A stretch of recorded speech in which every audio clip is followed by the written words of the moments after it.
So today we'll be seeing reaction intermediates, which is a very important topic in your pharmaceutical organic chemistry under your GPAT. Okay, तो reaction intermediates बहुत ज़्यादा important है. उसके stability पर almost बहुत बार question आ चुका है कि कौन सा इनमें से ज़्यादा stable है, कौन सा least stable है. ठीक है, तो हम stability के कुछ questions भी देखेंगे इसमें. सो रिएक्शन इंटरमीडिएट्स बेसिकली क्या होते हैं वो मैं आपको बता देता हूँ. तो रिएक्शन इंटरमीडिएट मतलब कोई रिएक्शन हो रही हो उसके बीच में कुछ इंटरमीडिएट्स फॉर्म होते हैं. वो इंटरमीडिएट्स बहुत ही कम टाइम के लिए उस रिएक्शन में फॉर्म होते हैं और वो स्टेबल नहीं होते, इसलिए वो जल्दी से फाइनल प्रोडक्ट की ओर चले जाते हैं. तो this is what a reaction intermediate. मतलब नाम से भी आपको समझ में आएगा कि रिएक्शन के बीच में जो कुछ फॉर्म होते हैं वो रिएक्शन इंटरमीडिएट्स होते हैं. तो major 3 reaction intermediates we know, that is carbocation, free radical and carbanion. Okay, और भी हैं but these are the 3 major which will be studying in detail. Okay, तो यहाँ पे मैंने आपको दिया है रिएक्शन इंटरमीडिएट्स का इंट्रोडक्शन है यहाँ पे. ठीक है, तो you can see here what is reaction intermediate. These are formed during the reaction. जब रिएक्शन चल रही होती है उस रिएक्शन के दौरान ये बनते हैं. so these are reaction intermediates. Second is they are seen for a very short time and they have a very short life, 10 raised to minus 6 seconds. इतनी कम लाइफ होती है ये, इतने बहुत कम 10 raised to minus 6 seconds के लिए ही उस reaction में दिखते हैं. And then they move towards the next stable product and they help decide the final product of a reaction. तो reaction intermediates एक reaction के final product determine करने में help करते हैं हमें. So I have listed here all of the reaction intermediates. Okay, तो यहाँ पे आप देख सकते हो reaction intermediates कार्ब कटायन और carb cation. Okay, free radical, carb अनायन, just a minute, carb cation, free radical, carbanion, carbene, nitrene and benzene. So these are the most important reaction intermediates, of which the carbocation, free radical and carbanion are the most important and they are always asked in your GPAT examination. तो ये तीन तो बहुत मतलब इनकी stability और इनके बाकी के जो प्रॉपर्टीज हैं, कैरेक्टरिस्टिक्स हैं, ये सब सब सब इंपॉर्टेंट है जीपैट के लिए. तो हम ये तीनों डिटेल में स्टडी करेंगे, उसके साथ साथ बाकी के भी हम स्टडी करेंगे.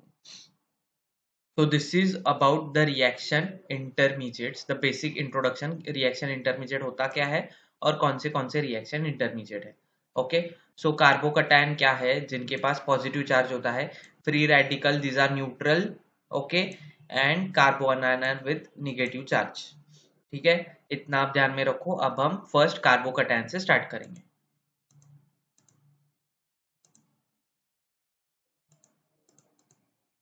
So carbocations, how are these carbocations form? Carbocations कैसे फॉर्म होते हैं? तो हेट्रोलाइटिक फिजन से. हमने लास्ट लेक्चर में देखा था कि हेट्रोलाइटिक फिजन और होमोलाइटिक फिजन. हेट्रोलाइटिक में मतलब क्या है कि अनइक्वल डिस्ट्रीब्यूशन ऑफ इलेक्ट्रॉन और होमोलाइटिक में equal distribution of electron. Okay, हमने ये लास्ट सेशन में भी देखा था हेट्रोलाइटिक एंड होमोलाइटिक फिजन. वही है, मैंने आपको कहा था तभी भी कि हम ये पूरा डिटेल में स्टडी करने वाले हैं, तो आज हम वही कर रहे हैं. ठीक है, तो in carbocations how they are form. Okay, तो यहाँ पे क्या है, सी एक्स बॉन्ड ब्रेक होने वाला है. ये जो बॉन्ड है सी एक्स बॉन्ड, ये जब ब्रेक होगा तो X is more electronegative than carbon. जब एक्स जो है ये वाला कार्बन से ज्यादा इलेक्ट्रोनिगेटिव है, वो क्या करता है, ये जब बॉन्ड ब्रेक होता है तो ये बॉन्ड के दोनों इलेक्ट्रॉन वो अपने साथ लेके जाता है एक्स. ओके, ये क्या करता है, एक्स अपने साथ दोनों इलेक्ट्रॉन लेके जाता है और उसको निगेटिव चार्ज मिल जाता है और कार्बन पे क्या रह जाता है, तो positive charge. Okay, so it is a heterolysis, मतलब अनइक्वल डिस्ट्रीब्यूशन हुआ इलेक्ट्रॉन्स का, एक एक बांट के लिया तो वो हो जाता होमोलाइसिस. ओके, बट यहाँ पे क्या हुआ है, हेट्रोलाइसिस हुआ है, दोनों इलेक्ट्रॉन एक्स लेके गए क्योंकि X is more electronegative than carbon, और इसकी वजह से कार्बन पे क्या आ गया है, positive charge, and this molecule we call it as a carbocation. Okay, carbon पे पॉजिटिव चार्ज जब आता है and when it is electron deficient, तब हम उसको बोलते हैं carbocation. Okay, so how a carbocation forms after heterolysis, bond fission और heterolytic bond fission. When The removing group is more electronegative than carbon. It takes away both the electrons, okay, and thus the carbon is left with the positive charge. तो ये हो गया आपका carbocation formation. Now there are few examples, or I would say I have listed few names of carbocations. आपको ये नाम पता होने चाहिए कि कौन से कार्बोकैटायन होते हैं. तो ये हो गया मिथेन का कार्बोकैटायन, तो इसको हम नाम देंगे मिथिल कार्बोकैटायन. ये हो गया इथेन का कार्बोकैटायन, सो इथिल कार्बोकैटायन. ये देखो इस पे पॉजिटिव चार्ज है, इस कार्बन पे पॉजिटिव चार्ज है. Okay, next we have propene पे, तो प्रोपिल कार्बोकैटायन, और ये बीच वाले कार्बन पे है पॉजिटिव चार्ज. ओके, तो आइसोप्रोपिल कार्बोकैटायन.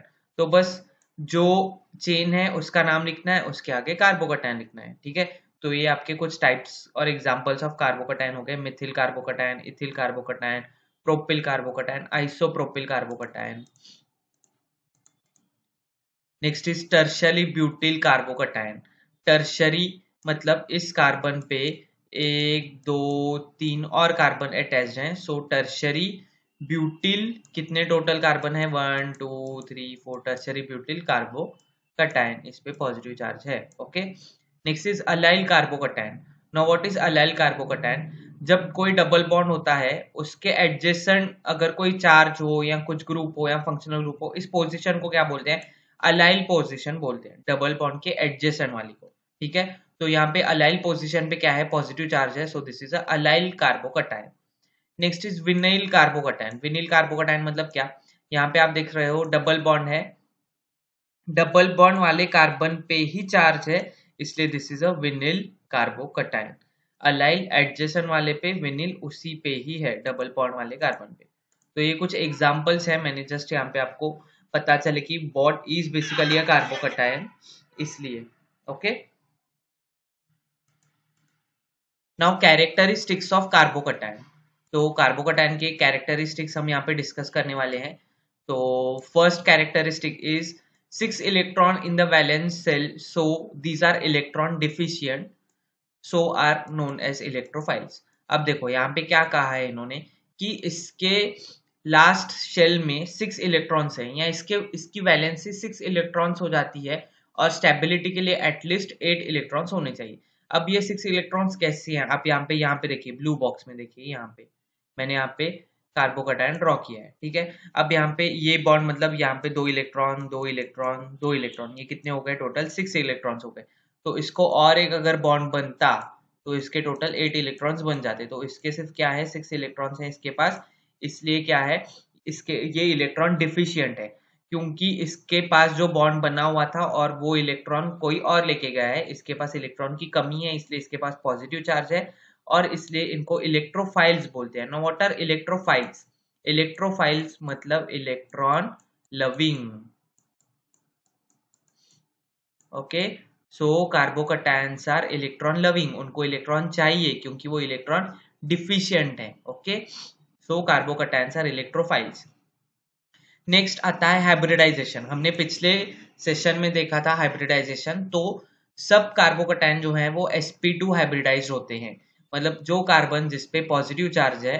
ओके, देखो यहाँ पे ब्लू बॉक्स देखो, हाँ, जो कार्बन जिसपे पॉजिटिव चार्ज है, ओके, वो sp2 हाइब्रिडाइज कार्बन होता है, और उसका शेप कैसा है, ट्राइगोनल प्लेनर शेप है. तो हमने देखा था कि प्लेनर होता है, sp2 हाइब्रिडाइजेशन प्लेनर, बट यहाँ पे इसका शेप कैसा है, ट्राइगोनल है. आप यहाँ पे शेप के लिए ये डायग्राम रेफर कर सकते हो.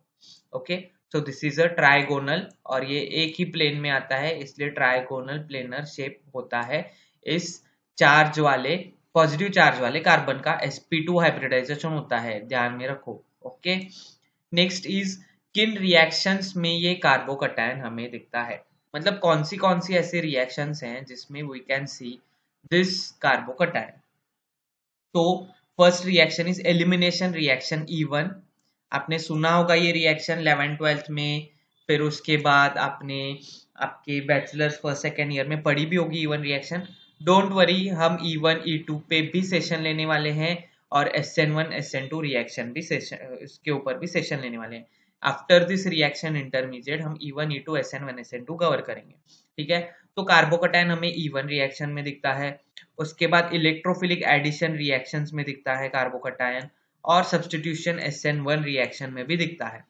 तो ये तो हम रिएक्शंस डिस्कस करेंगे तब हम फिर से रिकॉल करेंगे कार्बोकैटायन को, ठीक है। और इलेक्ट्रोफिलिक एडिशन रिएक्शंस में भी हमें कार्ब कटायन दिखता है।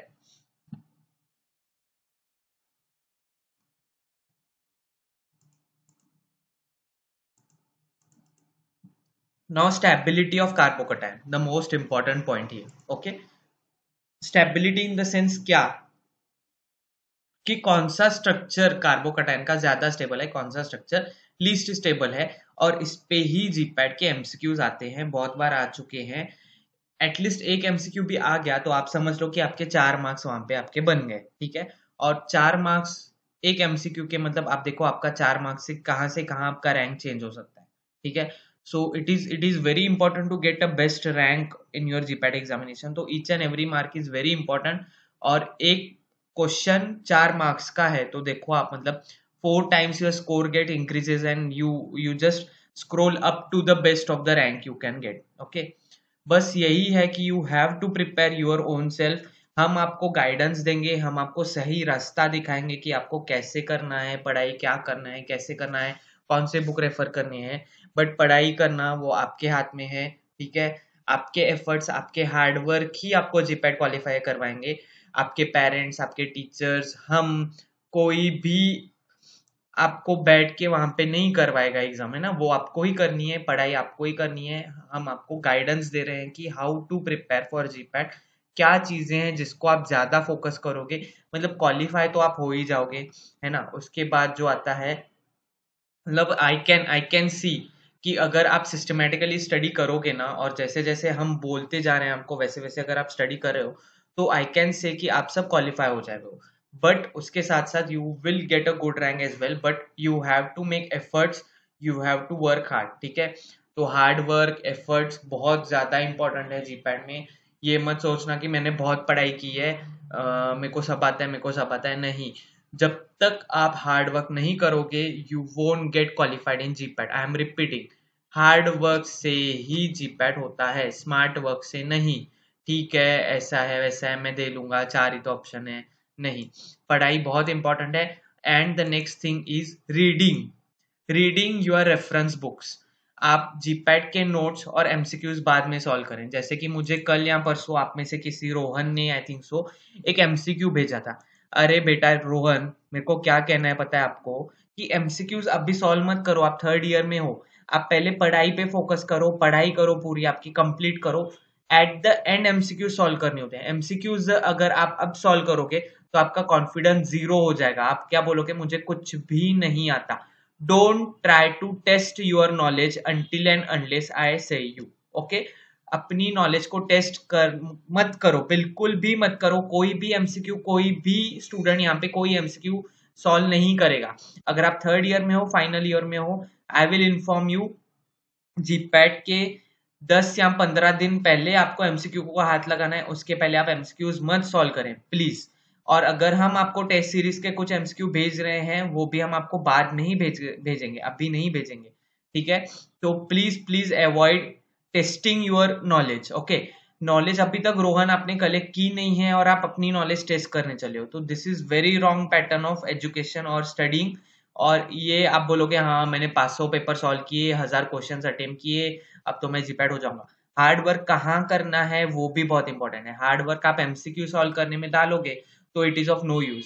अगर आप एमसीक्यू छोड़ के रेफरेंस बुक पढ़ोगे, मैंने जैसे आपको बोला है कि केमिस्ट्री का क्या है, मॉरिस एंड बॉयड है, it is about I think so 600 to 800 pages का बुक है, बहुत मोटा बुक है। पूरा ट्राई करो कवर करने का रीड करके, okay. Did you start? No. Did you try to approach to get a copy of the book? No. Did you buy it online the book? No. आपने लाइब्रेरी से पूछा college के? नहीं। आप क्या कर रहे हो, आप एमसीक्यू सॉल्व कर रहे हो, आप बोल रहे हो आपने जीपैट का क्लास लगाया। ये देखो, class is for your guidance, okay. We will guide you all over thing, जैसे कि मैं आप गाइड कर रहा हूँ आपको कि अभी एमसीक्यूज को हाथ मत लगाओ। आई नो जो बच्चे एमसीक्यूज पहले सॉल्व करते हैं, पढ़ाई बाद में करते हैं, उनका कॉन्फिडेंस 0 हो जाता है। उनको लगता है मैंने इतना पढ़ के भी मुझे कुछ नहीं आया, and they don't qualify in GPAT. I don't want any of you कि आप ये रूट सिलेक्ट करो पढ़ाई का, don't try to test your knowledge. तो ठीक है, अब हम यहाँ पे देख रहे हैं स्टेबिलिटी ऑफ कार्बोकटायन। ठीक है, तो in the stability of carbocation you can see I have mention 3 points. हम ये 3 पैरामीटर्स के बेसिस पे स्टेबिलिटी देखने वाले हैं कार्बोकटायन की।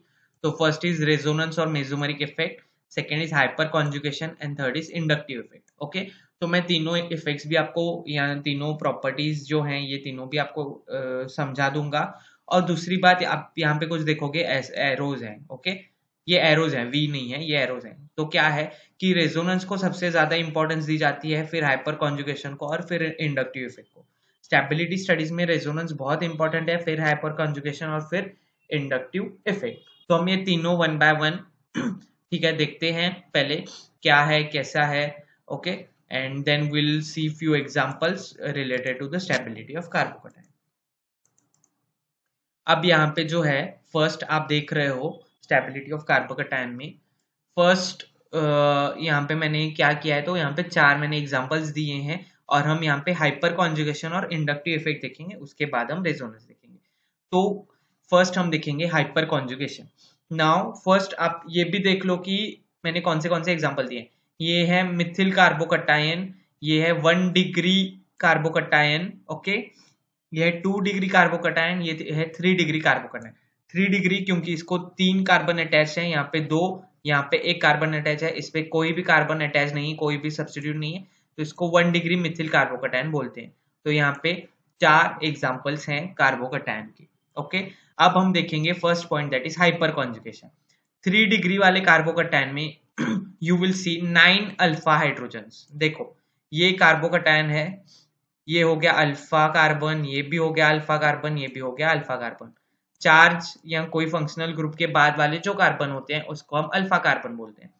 तो इस अल्फा कार्बन पे 3 हाइड्रोजन्स हैं, यहाँ पे 3 हाइड्रोजन्स हैं, 3 हाइड्रोजन्स हैं, तो there are total 9 alpha hydrogens.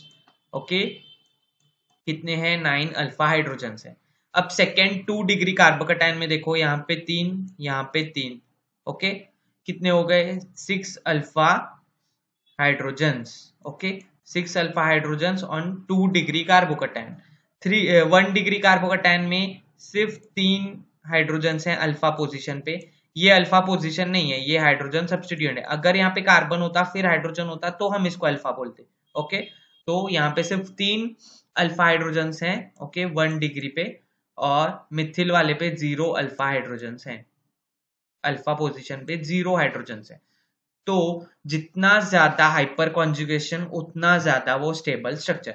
Hyper conjugation मतलब क्या? कितना ज्यादा वो भीड़ भाड़ से गहरा मतलब साइड से है उसको, या कितना ज्यादा डेकोरेटेड है वो। ओके, अब यहाँ पे देखो, आप यहाँ तीनों साइड से ये पूरी तरीके से बहुत सारे हाइड्रोजन है, ओवर सब्स्टिट्यूटेड है, बहुत सब्स्टिट्यूट्स हैं इस पे, तो ये हाइपर कॉन्जुगेटेड हो गया। ओके, इस पे यहाँ पे है थोड़ा बहुत, इस पे थोड़ा ही कॉन्जुगेशन है, कॉन्जुगेशन नहीं, हाइपर कॉन्जुगेशन। ओके, तो जितने ज्यादा उस पे सब्स्टिट्यूएंट उतना ज्यादा वो स्टेबल। जैसे कि यहाँ पे आप देख सकते हो 3 degree is more stable then 2 degree more stable then Mithil. Okay, 2 degree more stable then 1 degree and 1 degree more stable then Mithil carbocation.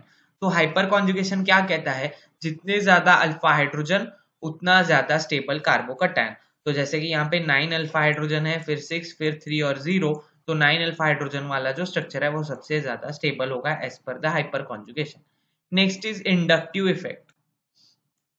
Inductive effect क्या होता है? अब यहाँ पे आप देखो, यहाँ पे पॉजिटिव चार्ज है और ये इलेक्ट्रॉन डिफिशियंट है, इसके पास इलेक्ट्रॉन नहीं है। ओके, इसको इलेक्ट्रॉन चाहिए, यहाँ पे भी इसको इलेक्ट्रॉन चाहिए, यहाँ पे भी इसको इलेक्ट्रॉन चाहिए। ओके, तो बेसिकली क्या होता है ना, it tries to capture the charge. ये क्या करता है, अपने पास ना ये इलेक्ट्रॉनिक चार्ज, ये जो बॉन्ड का इलेक्ट्रॉनिक चार्ज है ना, इसको खुद की ओर खींचता है। ओके, और इसको हम बोलते हैं इंडक्टिव इफेक्ट। सिमिलरली यहाँ पे ये यहाँ से और यहाँ से खींचेगा, और यहाँ पे सिर्फ यहाँ से एक जगह से खींचेगा। ओके, तो इन बॉन्ड्स में क्या करता है, ये बॉन्ड्स में से जो इलेक्ट्रॉन्स है उसको, क्या इलेक्ट्रॉन्स के चार्ज को अपने पास खींचता है, because this is electrophilic, positive charge है इसलिए। तो इंडक्टिव इफेक्ट आप देखो, यहाँ पे 3 जगह से है इंडक्टिव इफेक्ट। ओके, ये होता है पॉजिटिव इंडक्टिव इफेक्ट, ये 3 जगह से है, यहाँ पे 2 जगह से इंडक्टिव इफेक्ट होगा, और यहाँ से यहाँ पे 1 जगह से, और यहाँ पे कहीं से भी नहीं। तो जितना ज्यादा इंडक्टिव इफेक्ट उतना ज्यादा स्टेबल कंपाउंड। तो 3 degree is more stable then 2 degree, more stable then 1 degree. देखो मैंने यहाँ पे मार्क भी किया है। तो कौन सा सबसे ज्यादा स्टेबल है? 3 डिग्री, फिर 2 डिग्री, फिर 1 डिग्री और फिर 1 degree. Mithil is the least stable carbocation. तो ये हो गए दो पैरामीटर्स। हमने कौन से बोले थे देखेंगे हम, रेजोनेंस, हाइपर कॉन्जुगेशन और इंडक्टिव इफेक्ट। उसमें से हमने हाइपर कॉन्जुगेशन और इंडक्टिव इफेक्ट देख लिया। अब हम रेजोनेंस की ओर जाएंगे। सो रिगार्डिंग टू रेजोनेंस, अब मैंने यहाँ पे रेजोनेंस के लिए कुछ साइक्लिक रिंग्स इन स्ट्रक्चर्स में ऐड किए हैं, या साइक्लिक सब्सटीट्यूएंट्स जिनको है वो वाले कार्बोकटायन मैंने यहाँ पे दिए हैं, क्योंकि आपको क्लियर हो जाए कि रेजोनेंस होता कैसे है और वो कैसे यहाँ पे अफेक्ट कर रहा है स्टेबिलिटी को। ठीक है, तो फर्स्ट वाला स्ट्रक्चर देखेंगे हम पहले। ओके, तो इन द फर्स्ट स्ट्रक्चर आप देखो, यहाँ पे है कार्बोकटायन बीच में। ओके, और इस पे 3 बेंजीन रिंग अटैच्ड है, 1 2 एंड 3। ठीक है, अब यहाँ पे क्या होता है, ये जो प्लस चार्ज है ना, ये हर एक रिंग में घूमता रहता है और इसको हम बोलते हैं रेजोनेंस। जैसे कि ये पॉजिटिव चार्ज जो है, अब ये यहाँ पे आ जाएगा और ये जो डबल बॉन्ड है ये यहाँ पे आ जाएगा, फिर ये डबल बॉन्ड कहीं यहाँ आ जाएगा, फिर ये पॉजिटिव चार्ज यहाँ, फिर ये पॉजिटिव चार्ज यहाँ, ये डबल बॉन्ड यहाँ, और ये घूमता रहता है। सिमिलरली फिर इस स्ट्रक्चर से जाके फिर इस स्ट्रक्चर में घूमेगा। Okay, positive charge double bond, positive charge double bond, क्योंकि यहाँ पे कॉन्जुगेशन है, double bond single bond, double bond single bond, positive charge single bond double bond, इसलिए ये पूरे इन स्ट्रक्चर्स में कंटिन्यूअसली घूमेगा and we can get 10 resonating structures. देखो इसमें क्या है, 1 2 और 3 जगह ये चेंज करेगा, तो एक रिंग में 3 रेजोनेटिंग स्ट्रक्चर हो गए, इसमें 3 हो गए, इसमें 3 हो गए, और ये जो मैंने एक ड्रॉ किया है जहां पे पॉजिटिव चार्ज यहाँ पे है, तो टोटल 10 RS मतलब 10 रेजोनेटिंग स्ट्रक्चर्स हो जाते हैं इसमें। तो ये हो गया सबसे ज्यादा स्टेबल, क्योंकि इसमें 10 रेजोनेटिंग स्ट्रक्चर है। अब हम आते हैं सेकेंड एग्जाम्पल पे। यहाँ पे 2 बेंजीन सब्सटीट्यूएंट्स हैं, बीच में कार्बोकटायन है, तो यहाँ के 3, यहाँ के 3, 6 रेजोनेटिंग स्ट्रक्चर, और जो बीच में कार्बन पॉजिटिव चार्ज है तो कितने हो गए, 7 रेजोनेटिंग स्ट्रक्चर हो गए। एंड द थर्ड एग्जाम्पल, इसमें क्या है, इसमें सिर्फ 3 रेजोनेटिंग स्ट्रक्चर इस रिंग के होंगे, और ये एक पॉजिटिव चार्ज जब बाहर होगा तब का। ओके, तो ये क्या हो गए, 4 रेजोनेटिंग स्ट्रक्चर हो गए। तो जितने ज्यादा रेजोनेटिंग स्ट्रक्चर उतनी ज्यादा स्टेबिलिटी। तो ये सबसे ज्यादा स्टेबल है, उसके बाद ये, और फिर ये लीस्ट स्टेबल है। Clear? Resonance, hyper conjugation, inductive effect. देखो मैंने नीचे मेंशन भी किया है, more the resonating structures more is the stability of carbocation. तो जितने ज्यादा रेजोनेटिंग स्ट्रक्चर होंगे उतनी ज्यादा स्टेबिलिटी होगी कार्बोकटायंस की। I hope this is clear to everyone. चलें आगे। अरे बोलो, ममता, अभिजीत, रोहन, शुभम। ओके, आप चारों को मराठी आती है? Yes sir. अरे मग बोला ना। हो सर। समजलं नाही समजलं? समजलं. ओके ठीक है, चलो अब हम देखेंगे कुछ questions related to the stability. ठीक है, तो स्टेबिलिटी ऑफ कार्बोकटायन। तो यहाँ पे क्वेश्चन है, आपको दो क्या है स्ट्रक्चर दिए हैं, आपको बताना है कौन सा ज्यादा स्टेबल है। तो अब तो मैंने यहाँ पे आंसर दिया है, बट वाई मैंने यहाँ पे आंसर दिया है, because we don't want to test the knowledge, we want to learn and take the knowledge. Okay, तो इसलिए मैंने यहाँ पे आंसर्स दे दिए हैं आपको।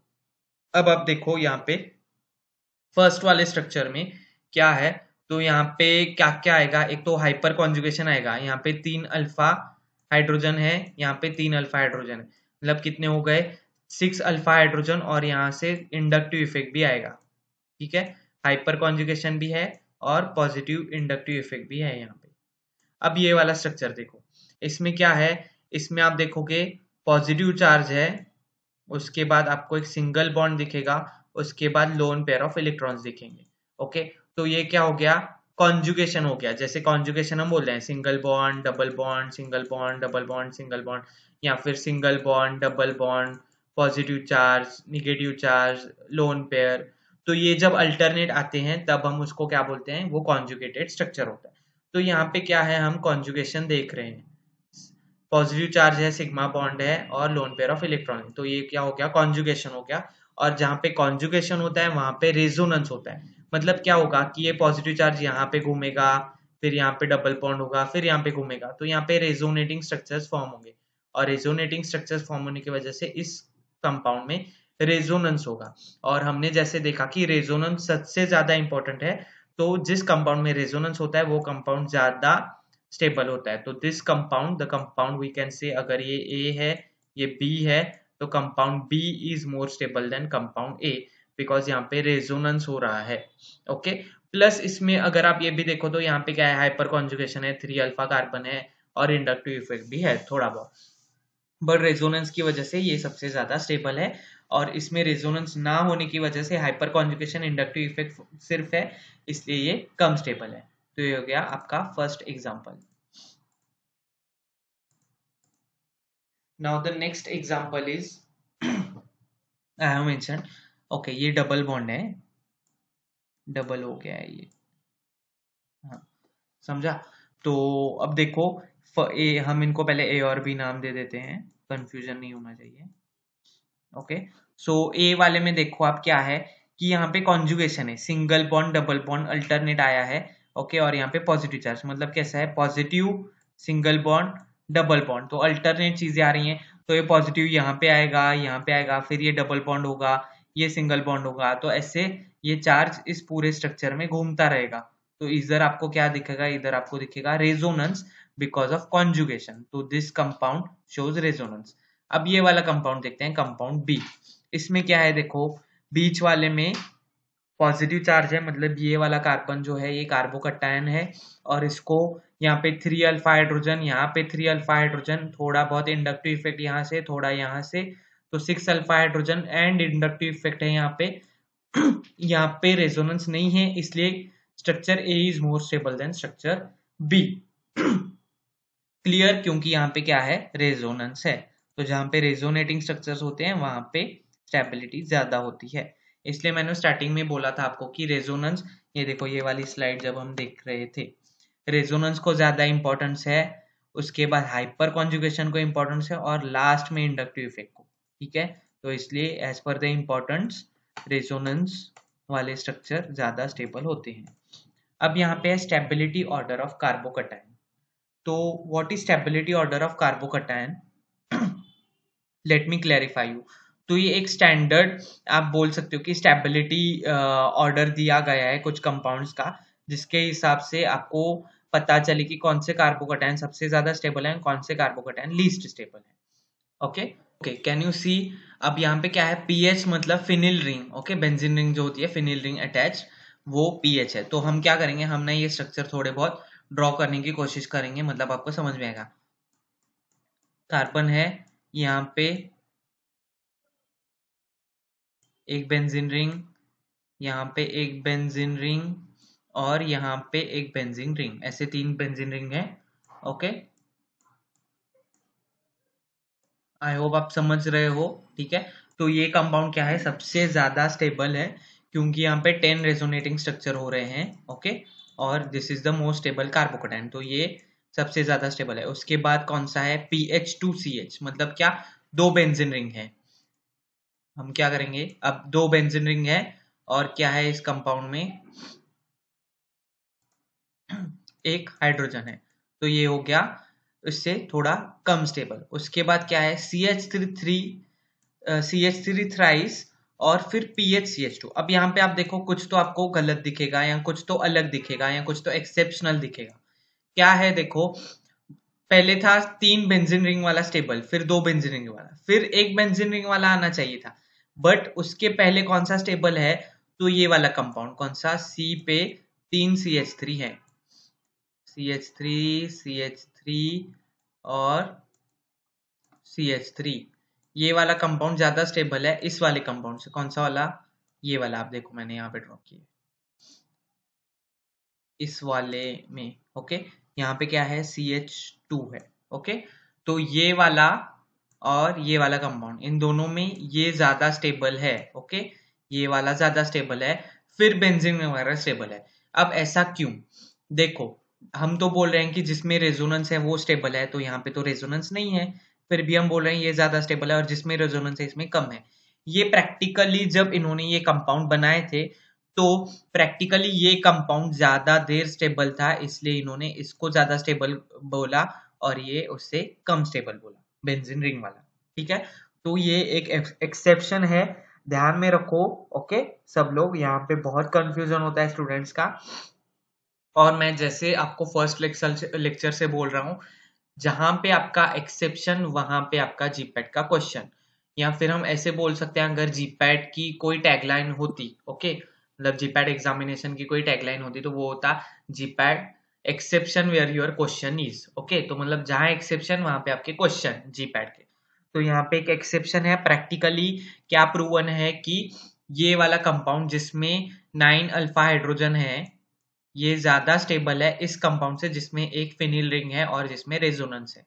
इस कंपाउंड में रेजोनेंस ना होते हुए भी ये स्टेबल है। ओके, इसके बाद ये वाला कंपाउंड है जिसमें रेजोनेंस दिखता है, डबल बॉन्ड, सिंगल बॉन्ड और पॉजिटिव चार्ज वाला। उसके बाद ये कंपाउंड, फिर ये, और फिर ये लीस्ट स्टेबल ये वाला 1 डिग्री मिथिल कार्बोकटायन। ओके, तो ये हो गया आपका stability order of carbocations. I hope this is clear to everyone. समजलं का मी काय Yes. विचारतोय? हो sir. Okay. Next question we'll be seeing for the stability of carbocations. Okay. Now in this question you can see there are three different options for you, 1, 2 and 3. तो चलो हम एक एक करके देखते हैं। यहाँ पे कार्बन है, ओके। तो पहले वाले में क्या है, पॉजिटिव चार्ज है, सिंगल बॉन्ड है, डबल बॉन्ड है, तो इसमें क्या आ गया, रेजोनेंस आ गया। ओके, अब सेकेंड वाले में चलते हैं। यहाँ पे क्या है, 1, 2, 3, कितने हैं, तीन, तीन तीन, मतलब 9 अल्फा हाइड्रोजन है यहाँ पे। ओके, और फिर यहाँ पे कौन क्या है, यहाँ पे 1 और 2, मतलब ये 3 3, 6 अल्फा हाइड्रोजन है। इंडक्टिव इफेक्ट यहाँ पे 2 जगह से है, इंडक्टिव इफेक्ट यहाँ पे 3 जगह से है। ओके, और यहाँ पे रेजोनेंस है। तो आप मुझे बताओ फर्स्ट, सेकंड और थर्ड में कौन सा स्ट्रक्चर ज्यादा स्टेबल होगा। ओके, ममता ने बोला है 9 अल्फा हाइड्रोजन, बाकी लोगों का क्या कहना है, is it correct? Okay, Rohan is saying first one. Okay, बाकी लोग, ऐसा कुछ नहीं है, गलत हुआ तो भी चलेगा, you should at least try to answer what I am asking. It should not be a one way communication, it should be 1-to-1 communication. Shubham और अभिजीत आप भी बता सकते हो, ऐसे कुछ भी नहीं है, हम यहाँ पे पढ़ रहे हैं, I am not testing your knowledge. Okay, आप अभी ये चीज पढ़ रहे हो। ओके, ओके, अभिजीत बोल रहा है सेकंड, ममता बोल रही है 9 अल्फा हाइड्रोजन वाला, रोहन बोल रहा है फर्स्ट, और कौन रह गया आंसर देना, शुभम। शुभम आप हो?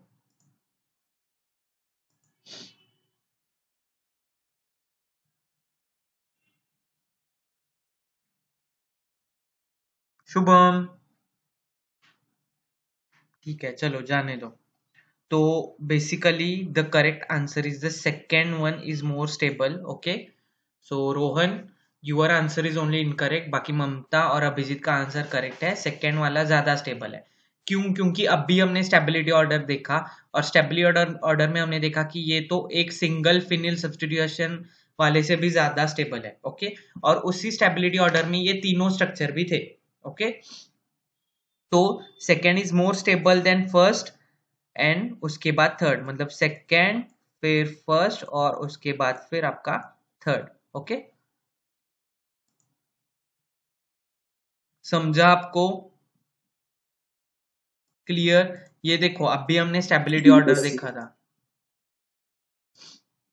ये देखो इसी स्टेबिलिटी ऑर्डर से मैंने ये तीनों एग्जांपल लिए थे। ये एक एग्जांपल है, ये एक एग्जांपल है, और कौन सा था, आई थिंक सो ये वाला था, है ना? तो कौन सा सबसे ज्यादा स्टेबल है, ये फिर ये, है ना? Okay, clear? थर्ड कौन सा था देखूं तो, CH3 ट्वाइस।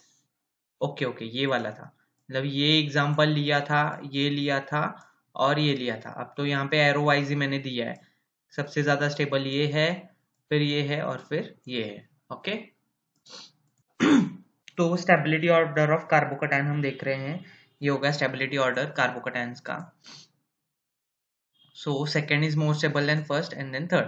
अब नेक्स्ट क्वेश्चन है, ओके यहाँ पे भी आंसर मेंशन है, जस्ट कि हम डिस्कस करेंगे कि कौन सा किससे ज्यादा स्टेबल है और क्यों स्टेबल है। ठीक है, तो basically as per the question हमें बताना है कि कौन सा स्टेबल है ज्यादा। तो यहाँ पे आंसर है कि ये वाला सबसे ज्यादा, फिर ये और फिर ये।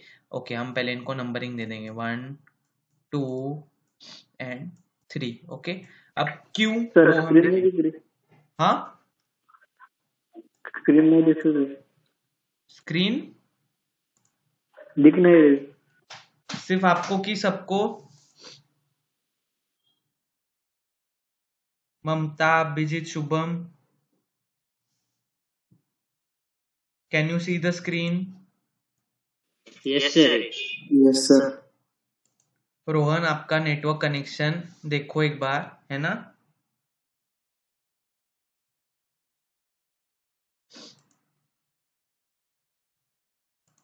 ओके देखो, तो यहाँ पे क्या है, 3 एग्जाम्पल है, कौन सा सबसे ज्यादा स्टेबल है वो तो मैंने यहाँ पे मेंशन किया है, बट हम रीजन देखेंगे क्यों, कैसे, क्या है यहाँ पे। ओके तो बेसिकली आप यहाँ पे देखो कि क्या है। फर्स्ट स्ट्रक्चर पहले हम देखेंगे, यहाँ पे कार्बोकैटायन यहाँ पे है, ठीक है। अब यहाँ पे क्या क्या चीजें इन्वॉल्व हैं आप वो देखो। फर्स्ट यहाँ पे रेजोनेंस दिखेगा, क्योंकि देखो यहाँ पे है positive charge single bond double bond, ये देखो positive charge single bond double bond, ये क्या हो गया, कॉन्जुगेशन हो गया, positive charge single bond double bond, और कॉन्जुगेशन होने की वजह से यहाँ पे रेजोनेंस है। उसके बाद यहाँ पे इंडक्टिव इफेक्ट है, एक यहाँ से एक यहाँ से, तो दो जगह से इंडक्टिव इफेक्ट है। प्लस यहाँ पे 3 अल्फा हाइड्रोजन्स भी हैं, मतलब 3 अल्फा हाइड्रोजन्स हैं, मतलब हाइपर कॉन्जुगेशन भी है। ओके अब आएंगे हम सेकेंड स्ट्रक्चर पे। सेकेंड स्ट्रक्चर पे क्या है, यहाँ पे भी positive charge single bond double bond है, मतलब क्या है यहाँ पे कॉन्जुगेशन है, मतलब रेजोनेंस है, इसलिए मैंने यहाँ पे ये एरो दिखाया है।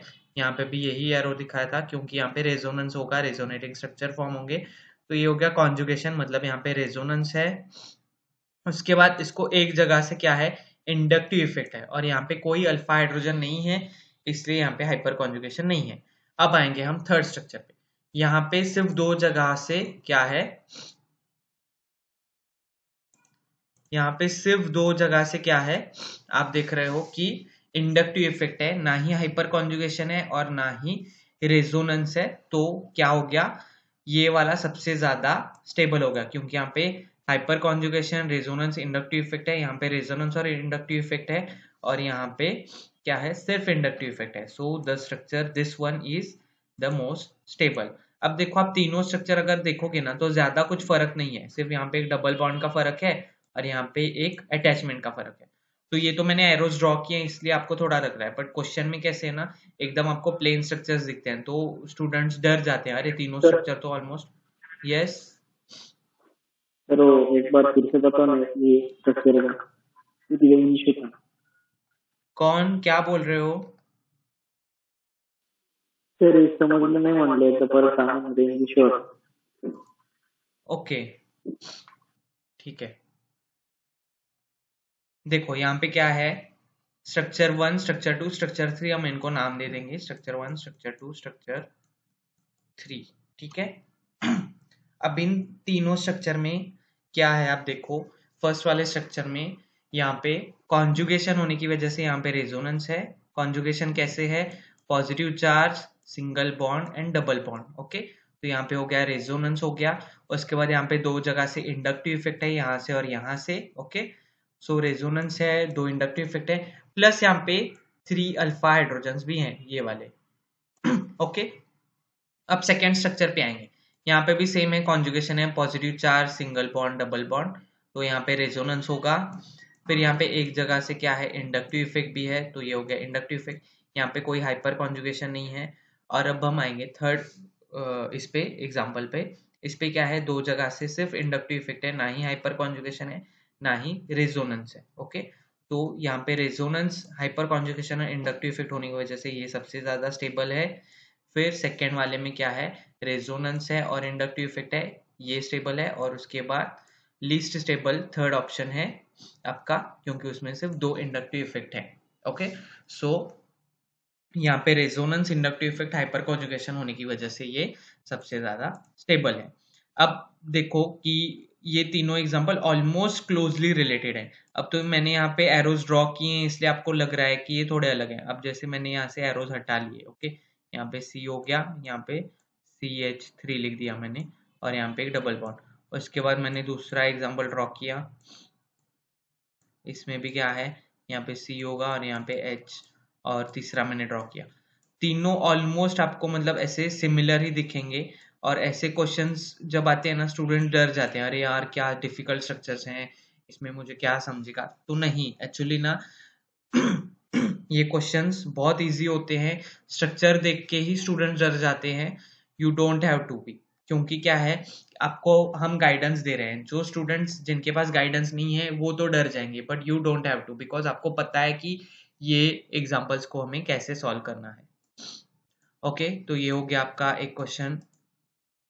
उसके बाद हम एक पॉइंट देखेंगे in the case of carbocation, that is about dancing resonance.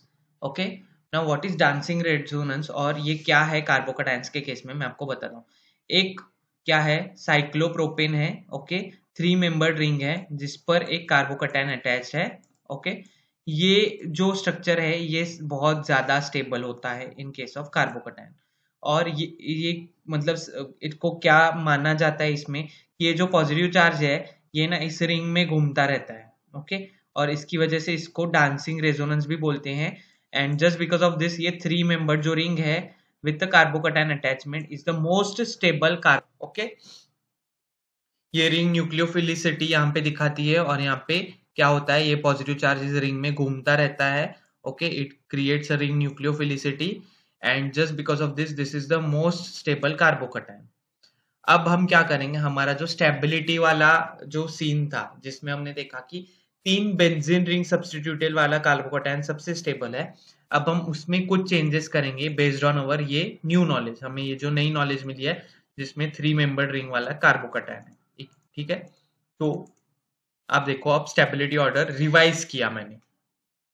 ये जो है सेक्शन, ये पुराने स्लाइड वाला ही है। ओके, इसमें सिर्फ मैंने क्या डाला है, तो ये वाला सेक्शन एक्स्ट्रा डाला है। Okay, so this is a revise section as per our new knowledge. Okay, dancing resonance की वजह से क्या है कि जो कार्बोकैटायन जिसपे 3 मेंबर्ड रिंग्स अटैच्ड है वो सबसे ज्यादा स्टेबल, फिर जो जिसपे 2 3 मेंबर्ड रिंग्स अटैच्ड है वो स्टेबल, और थर्ड जिसपे एक 3 मेंबर्ड रिंग है वो स्टेबल। ठीक है, तो कभी कभी क्या होगा, आपको एग्जाम में ऐसे आएगा कि बेंजीन रिंग वाला एक एग्जांपल आएगा, एक ये वाला आएगा और एक ये वाला आएगा। तो जिसमें 3 मेंबर्ड रिंग दिखे वो वाला सबसे ज्यादा स्टेबल, उसके बाद आपका आएगा बेंजीन रिंग वाला, और उसके बाद आपका ये नीचे वाले आएंगे। ओके, या फिर एक कंफ्यूजिंग पार्ट भी इसके साथ आपको दे सकते हैं, ये वाला कंफ्यूजिंग पार्ट जो हमने अभी क्लियर किया था। You got it. अब ये हो गई आपकी final stability order of carbocations. I hope this is clear to everyone.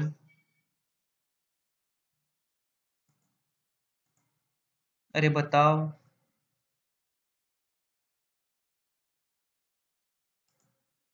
Okay,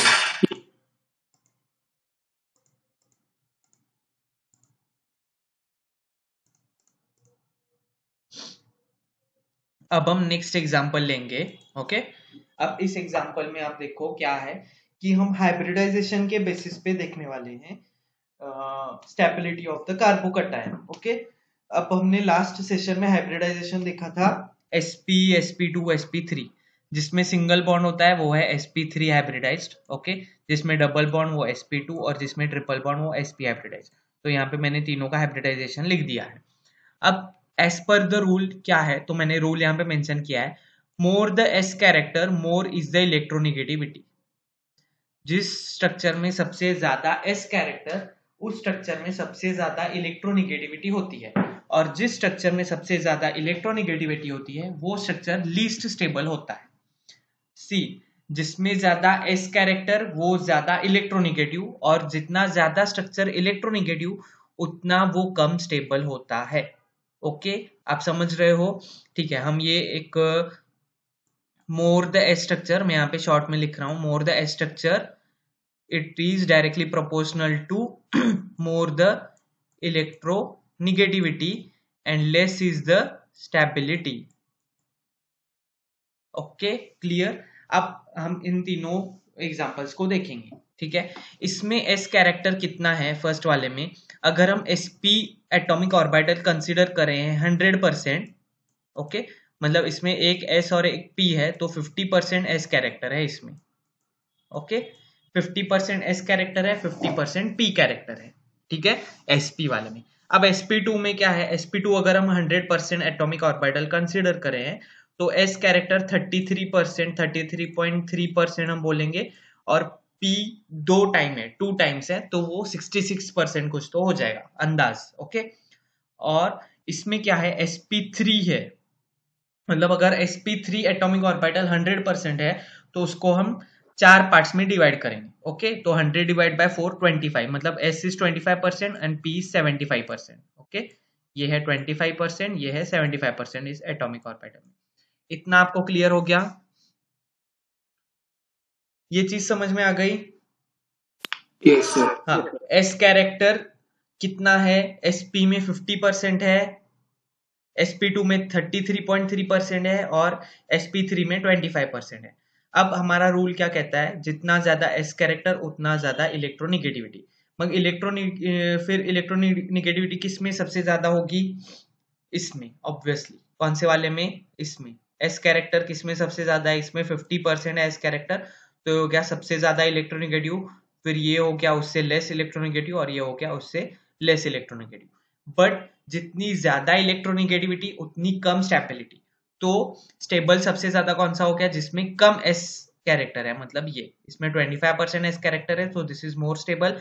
इसमें 33.3% है, ये उससे थोड़ा कम स्टेबल, और ये सबसे कम स्टेबल जिसमें 50% एस कैरेक्टर है।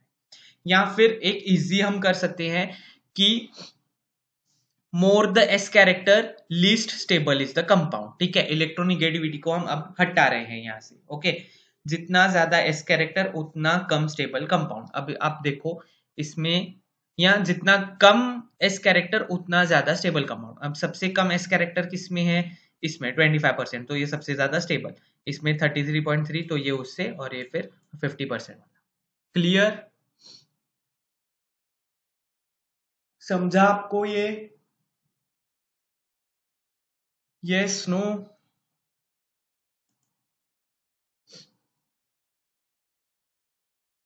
Hello? Hello? Yes sir, yes. Okay,